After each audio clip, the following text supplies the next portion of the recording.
ঢাকার মিরপুরত ৭৫ বছর বয়সী নূরজাহান বেগমর মরদেহ উদ্ধারের ঘটনাত দেশ জুড়ে শোক, ক্ষোভ ও আলোচনার সৃষ্টি হয়।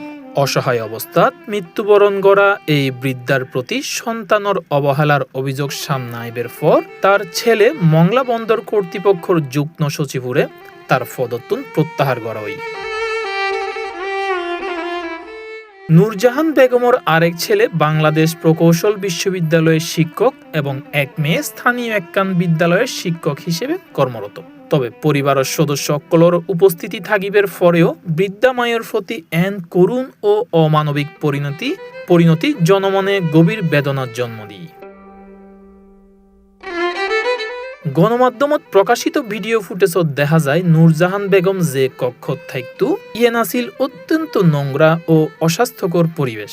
মরদেহ উদ্ধারের সময় তার দেহর অবস্থা আছিল ভয়াবহ।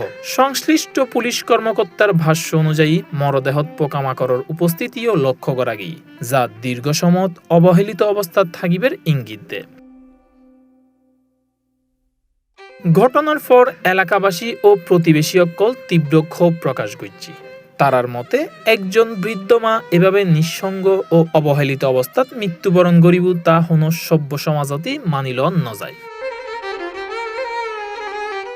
এই ঘটনা ২০১৩ সালের পিতামাতার ভরণ পোষণ আইন নতুন গড়িয়ে আলোচনাত আসছি। আইনত আছে সন্তানক্কলল্লাই পিতামাতার ভরণ পোষণ, নিয়মিত খোঁজ খবর, চিকিৎসা ও পরিচর্যা নিশ্চিত করা বাধ্যতামূলক গড়ই। আইন লঙ্ঘন করলে অনূর্ধ্ব ১ লাখ টিয়া জরিমানা বা অনাদায়ে সর্বোচ্চ ৩ মাসের কারাদণ্ডের বিধান আছে।